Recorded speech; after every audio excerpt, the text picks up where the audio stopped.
বাংলাদেশে যত বাতিল আছে আমি কয়েকটার নাম বলি। বড় বড় কয়টা, বড় বড় কয়টা চিনে রাখলে ছোট কয়টা চিনা সহজ হয়ে যাবে। বড় বড় বাতিলদের মূলে হইল নবী বিদ্বেষ, সাহাবী বিদ্বেষ। মজার ব্যাপার হলো এই সব নবী বিদ্বেষ আর সব সাহাবী বিদ্বেষকে পুষে হইল ব্রিটিশরা, ইহুদিরা, খ্রিস্টানেরা। হুজুর ফরমান দেন, আন্দাজে কথা কন কে কয় ফরমান আপনার জানা আছে, মিলান নাই কোনোদিন। ইতিহাসের কিতাব থেকে ফরমান পরে, আগে বাস্তবের ডলন। রাগ করবেন না ভাই। আমাদের দেশে দুই জাতের মাদ্রাসা আছে। কয় জাতের মাদ্রাসা? আলিয়া মাদ্রাসা, কওমি মাদ্রাসা, ঠিক না? বলেন তো, আলিয়া মাদ্রাসা সরকারি মাদ্রাসা নাকি কওমি, সরকার ছাড়া মাদ্রাসা? সরকারি মাদ্রাসা। হুজুর কবে থেকে সরকারি? ব্রিটিশের আমল থেকে সরকারি। ব্রিটিশ এই মাদ্রাসা বানাইলো কলকাতা আলিয়া। ব্রিটিশ বানায়া ব্রিটিশ এই মাদ্রাসাকে স্বীকৃতি দিয়ে দিল যে এই জায়গা থেকে যারা পড়বা তোমাদেরকে আলিম বলা হবে, ফাজিল বলা হবে, কামিল বলা হবে। গোড়ার টিম কিছু জানবা না, তাও বড় আল্লামা লিখে স্টেজে যায় সাহাবী বিদ্বেষ ছড়াইতে থাকবা। ওরা বানাইলো, ওরা স্বীকৃতি দিল। খেলাটা দেখেন শুধু। বাংলাদেশ, ভারত উপমহাদেশ থেকে ব্রিটিশরা চলে গেল, পাকিস্তান বাংলাদেশ শাসন করলো। তখনও ঢাকা আলিয়াকে, মানে কলকাতা আলিয়া ঢাকা আলিয়া আসলো, ঢাকা আলিয়াকে পাকিস্তান সরকার স্বীকৃতি দিল। পাকিস্তান চলে গেল, ৭১ বাংলাদেশ স্বাধীন হইল, তখনও এই আলিয়া মাদ্রাসাকে বাংলাদেশ সরকার স্বীকৃতি দিল। ব্রিটিশের আমলেও কওমি মাদ্রাসা সরকারি স্বীকৃত মুক্ত, পাকিস্তানের আমলেও সরকারি স্বীকৃতি মুক্ত, বর্তমান বাংলাদেশও সরকারি স্বীকৃতি মুক্ত। বোঝা গেল? তোমাদেরকে ওরা পুষে তাই স্বীকৃতি দেয়, আমাদেরকে আল্লাহ আল্লাহ রসুল পুষে তাই স্বীকৃতি লাগে না। এই কথাটা কেন বললাম? বাতিল চিনাইতে বললাম। বাংলাদেশের যত বাতিল আছে সব বাতিলের উৎপত্তি স্থলটা বোঝার দরকার। এটা আমার নিজস্ব গবেষণা, কোনো জায়গায় পড়াও না, শোনাও না। বাস্তবতার সাথে যদি ভুল হয় আপনারা ধরাই দিয়েন, আমি সংশোধন করে নিব। আল্লাহ মাফ করেন। আহলে হাদিস ভাইদের কাছে যা জিজ্ঞাসা করবেন, হুজুর আব্দুর রাজ্জাক বিন ইউসুফ সাহেব, হুজুর আপনি কি পাস? হুজুর বলবে আমি আলিম ফাজিল কামিল পাস। আহলুল হাদিসদের আকীদা ভিন্ন, আমল ভিন্ন। খেয়াল করেন, একটা দল গেছে মওদুদিবাদী ভাইয়েরা, মিজানুর রহমান আজহারি সাহেব, আমির হামজা সাহেব, আবুল কালাম আজাদ সাহেবরে যে জিজ্ঞাসা করবেন, হুজুর আপনি কি পাস? বলবে আমি আলিম ফাজিল কামিল পাস। দল কয়টা হইছে? আমল ভিন্ন, আকীদা ভিন্ন। আমির হামজা সাহেব চ্যালেঞ্জ করছিল তাহেরি নাপাকি, নাপাকি আঙ্কেল আছেন একজন, নাপাকি কেন এটাও বুঝলেন? হ্যাঁ, তাহেরি কওয়া হারাম। কি কওয়া হারাম? আরে তাহের মানে তো পবিত্র, কিন্তু এই যে গান গায় আর যে কথা কয় এটা তো শিরিক। শিরিক এটা পবিত্র না অপবিত্র? তো অপবিত্র কথা যে কয় হ্যার নামের শেষে কি পবিত্র লাগানো জায়েজ আছে? সুন্নতের খেলাফ। আমির হামজা সাহেব চ্যালেঞ্জ করছিল, ও আলেমটা, ওর কোনো সার্টিফিকেট নাই, এই বগলের নিচে করে আলিম ফাজিল কামিলের সার্টিফিকেট লইছে। তাহেরি সাহেব ভিডিওতে আছে। হ্যাঁ, আবার আকীদা ভিন্ন, আমল ভিন্ন। ও তাহেরি তুমি কি পাস? আলিম ফাজিল কামিল পাস। দল কয়টা হইছে? 4 নম্বরে বর্তমান বাংলাদেশের বড় ফিতনা, বড় মুশরিকদের দল হইল হিজবুত তাওহীদ নামক হিজবুশ শয়তানের সংগঠন। এই ইমাম সেলিম তুই কি পাস? বলে আমি আলিম ফাজিল কামিল পাস। শুধু আলিম ফাজিল কামিল পাস না, মজার কথা সে হইল ইমাম হওয়ার আগে ছাত্র শিবিরের রোকন ছিল। আলিম ফাজিল কামিল পাস, আকীদা ভিন্ন, আমল ভিন্ন, সব কিছু ভিন্ন। দল বাইরেছে কয়টা? মোবাইলে দেখেন কাদিয়ানিরা টকশো করতেছে। টকশো ছিলেন, মশালার উত্তর দেয়। জাতি প্রশ্ন করবো, এরা মশলার উত্তর দিব। কাদিয়ানি মৌলবীরা, ওই জায়গায় লেখা মাওলানা আব্দুল করিম, মাওলানা শাহবাজ, কি পাস তুই? করতে পড়ছিস? কয় আমি আলিম ফাজিল কামিল পাস, আলিয়া মাদ্রাসায় পড়েছি। ভাই প্রশ্ন হলো, আলিয়া মাদ্রাসার মধ্যে কি একক কোনো ইসলামী আকীদা নাই? থাকলে পাঁচটা দল কিভাবে বের হলো? প্রত্যেকটা দল হয়তো নবী বিদ্বেষী, নয়তো সাহাবী বিদ্বেষী, নয়তো সাহাবীদের আমলের সাথে বিদ্বেষ পোষণকারী, যুদ্ধ ঘোষণাকারী। এই দলগুলো তৈরি হলো কিভাবে? ইসলামী আকীদার বই নাই? যদি উত্তর দেন হ্যাঁ আছে, তাইলে কি গুড়ার ডিম ফোড়ান। আর যদি কয় না নাই, তাইলে আপনারা এইটারে মাদ্রাসা কওয়াও জায়েজ নাই। ভাই খালি বাতিল চিনলে হবে না, বাতিলের উৎপত্তি স্থলে জানা লাগবে। এই যে বাতিলের উৎপত্তি স্থল, জন্মস্থল ব্রিটিশ বানায় গেছে, পাকিস্তান লালন পালন করছে, বাংলাদেশে লালন পালন করছে। তাই হ্যাঁ আমাকে টাকার গরম দেখায়, রাজনৈতিক নেতায় টাকার গরম দেখায়। বেটা ইসলামে টাকার গরম আসেনি, তুই টার গরম দেয়াস। আর বাংলাদেশ মুজাহিদ কমিটি টার গরম দেখাইতে পারে না কেন জানো? হালাল খায়, কষ্ট কইরা খায়। আল্লাহর মেহেরবানিতে গরিব দুঃখী, ভ্যান চালক, কৃষক আল্লাহর এই রাস্তায় আইসা 10 টাকা, 20 টাকা, 50 টাকা ইয়ানত দিয়ে এই সংগঠন চালায়, এই দিনই কাজ চালায়। টাহার গরম কেমনে দেহা মুকন? আর আপনারা বৈশা বৈশা সরকারি বেতন খান, আর মানুষের কাছ থেকে ইয়ানত উড়ায় যেটা হেটা দিয়ে রাজনীতি করেন। তা আপনারা তো টাহার গরম খাইবেনি। কারণ আমাকে তো মাদ্রাসা চালান লাগে। দেখেন আমার গলা কিন্তু বসা, বুকের ভিতরে কফ। আল্লাহর কসম আমার এই ঠান্ডাটা লাগছে কেন? আমি আমার মাদ্রাসার বোর্ডিংয়ের ছাত্রদের 50 কেজি ওজনের চাউলের বস্তা বৃষ্টিতে মাথায় করে আনতে যায়, ঠান্ডা লাগছে। মাদ্রাসা চালাবো, উস্তাদদের বেতনের ব্যবস্থা করব, মানুষের কাছে যে ছোট হব, হাত পায়ে ধরবো, একদিন না 3 দিন ঘুরাইবো। নিজের বাসার সন্তানরে ডাক্তারি দেখাইতে পারি না, হুজুরের সন্তানের আগে ডাক্তার দেওয়ার লাগে, হুজুরের বেতনের ব্যবস্থা আগে করণ লাগে। মাদ্রাসা, বেসরকারি মাদ্রাসা, শত শত হাজার হাজার ছাত্র থাকে আমাদের মাদ্রাসাগুলোতে। এইটা চালাইতেই তো আমরা হিমশিম খেয়া যায়, বাতিল চিনাইতে আঙ্গ একটু কষ্ট হয়ে যায়। সময় পাই না আর কি, সময় পাই না। টেহা কামানোর সময় পাই না, টেহা জমানোর সময় পাই না। সাহাবী বিদ্বেষ প্রতিষ্ঠা, সাহাবী বিদ্বেষীদেরকে রদ করার সময় আমাদের হাতে কম। তো আমি বলছিলাম ভাই, আলিয়া মাদ্রাসাগুলো সরকারি বেতন খাইতেছে আর সাহাবী বিদ্বেষ জমিনে ছড়াইতেছে।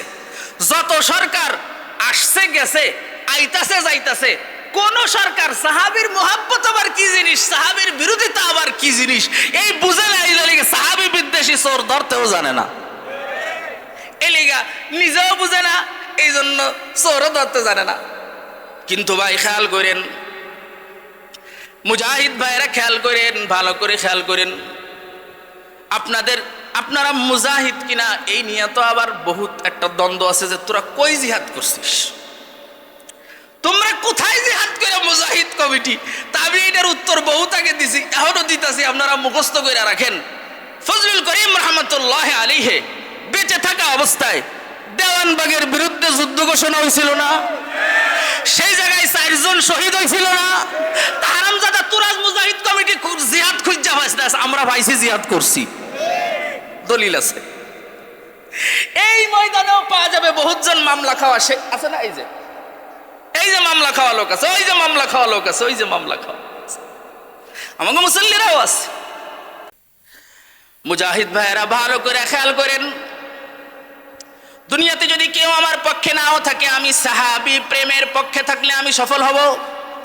আমি সাহাবী প্রেমের বিরোধী হয়ে গেলে জামাত যত বড় হোক, দল যত বড় হোক, আমি বিফল হয়ে যাব, আমি ধ্বংস হয়ে যাব।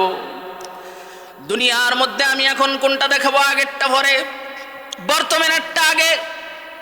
আফগানিস্তানের মুজাহিদিনদের দিকে আপনারা তাকাইলেই বুঝতে পারবেন সাহাবী মুহাব্বত, সাহাবীর মুহাব্বতই হইল বিজয়ের উৎস, আর সাহাবীর বিরোধিতাই হইল ধ্বংসের উৎস। সহজের জন্য, বোঝানোর জন্য বলছি, সমালোচনার জন্য না।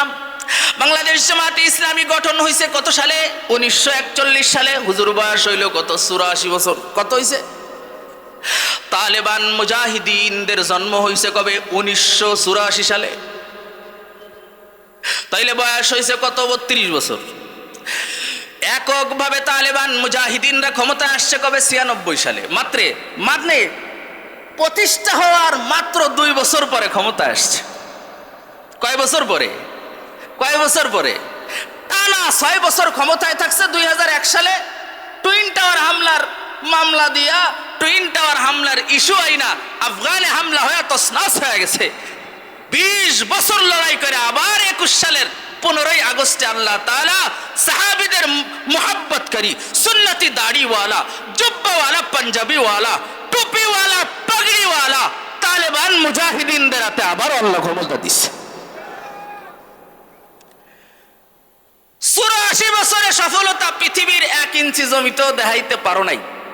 পাকিস্তানেও পারো নাই, ভারতেও পারো নাই, বাংলাদেশেও পারো নাই, মিশরেও পারো নাই। চেষ্টা করতে থাকো, পারবা না।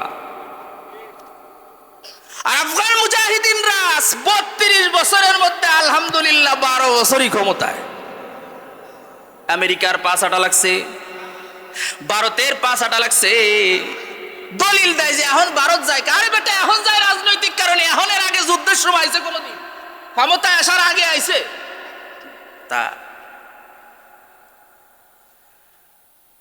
তালেবান মুজাহিদিনদের মাদ্রাসাগুলোর কিতাবি নিসাব যা, চরমনায় মাদ্রাসার কিতাবি নিসাব তা, মাদানীনগর মাদ্রাসার কিতাবি নিসাব তা,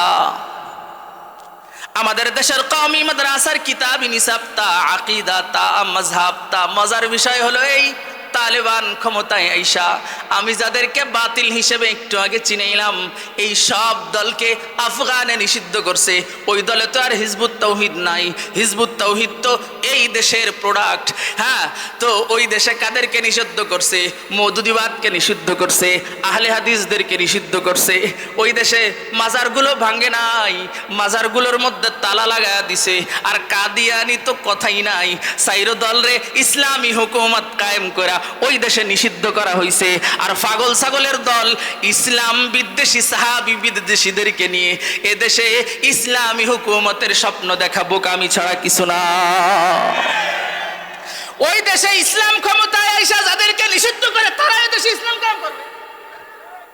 বলে হুজুর জোট ভাঙলেন কে? কয় জোট ভাঙ্গে নাই, সাহাবী বিদ্বেষীদের বেবরকতে ভেঙে গেছে। যতক্ষণ সাহাবী প্রেমী যতক্ষণ পর্যন্ত পীর সাহেব চরমনায়ের হাতে স্টার্টিং ছিল, পরিচালনা ছিল, জাতি সঠিক পথে ছিল, আশা দেখতে ছিল, যখনই লাইনচ্যুত হয়ে গেছে, নেতৃত্ব চিন্তায় হয়ে গেছে, তখনই ধ্বংস হয়ে গেছে। এ ভাই, ধ্বংস কেন হলো? এই জিনিসটা বুঝেন। আমি কথা শেষের দিকে যাচ্ছি। কেন সে ধ্বংস হলো? আচ্ছা, যে বলে নবী ভুল করছে, দেখেন ভাই, এতদিন পর্যন্ত আমাদের কওমি মাদ্রাসায় পড়া কিছু ভাড়াটিয়া মৌলবী মওদুদিবাদে যোগদান করেছে। তার মধ্যে একজন আছে আলী হাসান ওবামা। আমি কেন বলি? আমি বলে কোরআনের বিরোধিতা করছি না, আউযুবিল্লাহ। না ভাই, ওবামা তার নাম না, সে মানে উসামা তার নাম না। সে উসামা লাগাইছে হলো আমাদেরকে ইমোশনালি ব্ল্যাকমেল করার জন্য। আমরা উসামা বিন লাদেনের মহব্বত করি এর লিগা। তার আইডি কার্ডের মধ্যে তার নাম হইল আলী হাসান মনির। কি নাম? উসামা আইলো করতো। তাহলে উসামা কি তোর নাম না? তো লাগায় তা আমি ওবামা বলি, এটা দোষের কিছু না। কেন বলি ভাই? আপনারা যুক্তরাষ্ট্রের প্রেসিডেন্ট বারাক হোসেন ওবামারা চিনেন না? নামটা কি মুসলমান না খ্রিস্টান? দেন তো। হ্যাঁ, মুসলমান। বারাক হোসেন ওবামা মানে হইল তার বাপ মুসলমান আর মা খ্রিস্টান। অর্ধেক মুসলমান আর অর্ধেক খ্রিস্টান, বুঝছেন? আসলে তো পুরাটা খ্রিস্টান, বোঝানোর জন্য বললাম। মা খ্রিস্টান, বাপ মুসলমান। Barack Hossain Obama. তাইলে অর্ধেক মুসলমানের মধ্যে আছে, অর্ধেক খ্রিস্টানের মধ্যে গিয়ে চলে গেছে। আমাদেরও আলী হাসান ওবামা ভাইয়ের অবস্থা তাই হয়েছে। উনি সারা জীবন কওমিতে পড়ালেখা করছে, কওমি উস্তাদদের কাছ থেকে ইলিম শিখছে, কওমি মাদ্রাসার ডাল ভাত খাইছে, এখন দালালি করতেছে মৌদুদিবাদের, অর্থাৎ অর্ধেক সাহাবি মোহাব্বতকারী আর অর্ধেক সাহাবি বিদ্বেষী, অর্ধেক কওমি আর অর্ধেক মৌদুদি। অর্থ দাঁড়াইলো ওই ওবামার যেই গুণ তুই ওবামার সেই গুণ। আরো মিল আছে, হের নামের ভিতরে আছে বারাক হোসেন আর এর নামের মধ্যে আছে আলী হাসান, তাহলে হাসান হুসাইন দুই ভাই না? হাসান হুসাইন দুই ভাই। তো এরা এতদিন পর্যন্ত বলছে কই সাহাবী বিদ্বেষী নাই, মিথ্যা কথা, মিথ্যা কথা, সাহাবী বিদ্বেষ নাই। কওমি উলামা ইকরাম আকাবিরিন দেওবন্দ এনারা মিথ্যা কথা বলে। খেলা তো লেগে গেছে। লুৎফুর রহমান ফরাজি সাহেব, রেজাউল করিম আবরার সাহেব, রেজওয়ান রফিকি সাহেব সহ সবাই যখন চ্যালেঞ্জ করছে, কিতাব খুইলা দেখাইছে, আল্লাহর মেহেরবানিতে ওরা ধরা পড়ে গেছে। কেমনে ধরা পড়ছে জানেন? যখন কিতাব খুইলা দেখানো হয়েছে খেলাফত মুলুকিয়াতের এত নম্বর পৃষ্ঠার এত নম্বর লাইনে, রাসাইল মাসাইলের এত নম্বর পৃষ্ঠার এত নম্বর লাইনে সাহাবী বিদ্বেষ আছে, নবী বিদ্বেষ আছে, তখন তারা সাহাবী বিদ্বেষ প্রমাণ করার জন্য উঠে পড়ে লাগতেছে। প্রমাণিত হয়ে গেল তোরা আসলেই সাহাবী বিদ্বেষ। ওরা কিন্তু আমাদের কৌশলের কাছে হেরে গেছে, ওরা বুঝতে পারে নাই। আরে বাতিলরা তো বোকা পাগলই হয়। যখন দেখা দিছি যে মওদুদী সাহেব বলেছেন মুআবিয়া রাদিয়াল্লাহু তাআলা আনহু চুরি করছেন, আউযু বিল্লাহি মিন যালিক, এই কথা যখন বলছে মুআবিয়া রাদিয়াল্লাহু তাআলা এই অন্যায় করছে সেই অন্যায় করছে, এটা যখন আমরা দেখা দিছি, তখন তারা মওদুদী সাহেবের কথা ঠিক আর মুআবিয়া যা করছে সেটা ভুল, এটা প্রমাণের জন্য উঠতে পড়ে লাগছে। আরে গাধা, তুই মওদুদী সাহেব ভুল, সাহাবী সঠিক, এটা প্রমাণের জন্য জীবন দিয়ে দেওয়া উচিত ছিল। তাইলে সাহাবী বিদ্বেষ ইতিমধ্যে প্রমাণিত হয়ে গেছে না? এরপরও অলিপুরি সাহেব সুন্দর করে বলে একজন কুস্তি লাইগা নিচেই পড়ে গেছে, নিচেই পড়ে যায়, কয় আমি জিতছি। কয় তুই তো নিচেই জিতলি কেমনে? কয় আমি আসমান দেখছি। কয় আসমান উপরে না জমিন উপরে? কয় আসমান উপরে। কয় আমি আসমান দেখছি, তাহলে উপরের আমি দেখছি, আমি জিতছি। ওই রকম জিতছে আর কি, নিচে পড়ে আসমান দেখা জিতা জিতছে। নিচেই পড়ে ফাও একটা একদিক দিয়ে উঁচা করে দিয়ে কয় আমি জিতছি, দেখ আমার ফাও উপরে। পাগল হইছো? তোমাদের জানা নাই সাহাবা একরাম রাদিয়াল্লাহু তাআলা আনহুম আজমাইনকে তাদের ইজ্জত আবরুকে হেফাজতের জন্য এই পৃথিবীতে হাজারো হাজারো লাখো আলেম জীবন দিছে, জীবন। এই জমানার আলেমদের কথা শুনেছো? হক নেওয়াজ জঞ্জবি রহমতুল্লাহ আলাইহি, জিয়াউর রহমান ফারুকি রহমতুল্লাহ আলাইহি, এনারা সবাই আল্লাহর মেহেরবানিতে সাহাবী বিদ্বেষীদেরকে ধুলাই করতে যায় সরাসরি শাহাদত বরণ করছে। হুসাইন আহমদ মাদানী আর আশরাফ আলী থানবীর সন্তানেরা থাকতে চোর আইসা সাহাবীরে গালি দিয়া চইলা যাইব, আর আপনারা তাদেরকে সমর্থন করবেন। এই স্বপ্ন, এই জিনিস কি কোনোদিন আমরা দেখব? কথা জোরে কোন দেখবো না। ইসলামটা পুরা টিকে আছে সাহাবা একরামের মোহাব্বতের উপর। সাহাবা একরামকে মোহাব্বত যারা করে নাই তারাই ধ্বংস, সাহাবা একরামকে মোহাব্বত যারাই করে নাই তারাই সমস্ত ফিতনার মূল। এই আহলে হাদিসরা, তোমরা কেন সাহাবী, তোমরা কেন 8 রাকাত তারাবি নিয়ে আসলা? ওমরে ফারুক তো 20 রাকাতের মাসলা নিয়ে আসছে, বলে যে না ওমরে ফারুক একটা মানা যাবে না, মুহাম্মদুর রাসূলুল্লাহটা মানতে হবে। দেখছেন মুহাম্মদুর রাসূলুল্লাহর কথা বইলা তাহাজ্জুদের হাদিস দিয়ে আপনারা 8 রাকাত পড়াবে, আর ওমররা ছোট কইরা ওমরের সিদ্ধান্তকে বাতিল করে দিবে। আহলে হাদিস সাহাবী বিদ্বেষী। ওদের কাছে হিজবুত তাওহীদের কাছে যা জিজ্ঞাসা করবেন, এই তোদের ইসলামের কি অবস্থা? ওরা বলবে আমাদের ইসলাম হলো নবী চলে যাওয়ার পরে সাহাবীদের যুগ থেকে ইসলাম আর কেউ বুঝে নাই, সাহাবী বিদ্বেষী শয়তান, এও সাহাবী বিদ্বেষী। তাহলে গ্রুপের কাছে জিজ্ঞাসা করবেন এই তোদের আমলের কি অবস্থা? আমরা এমনি কিয়াম করি আর কি, এমনি মিলাদ পড়ি আর কি, কোরআনে নাই, হাদিসে নাই, শরীয়তে নাই, উলামা একরাম করে নাই, আমরা এমনি করি, কবরে হুজা দাসী এমনি করি আর কি। এই এমনি কইছে সাহাবীদের আমলের সাথে মিলে নাই, তাই বাতিল। এমনি খুঁজলে সব জায়গার উৎস সাহাবী বিদ্বেষী হওয়া। আমরা সাহাবী প্রেমিক হইয়া এই দেশে বাঁচতে চাই, বলেন ইনশাআল্লাহ। মনে রাখেন সাহাবা একরামের মোহাব্বতকারী খলিফাতুল্লাহিল মাহদী তালেবান মুজাহিদিনদের বিজয়ের সাথী হবে। সাহাবী বিদ্বেষী কোন হারামখোরকে ওই দলের কর্মী বানানো হবে না।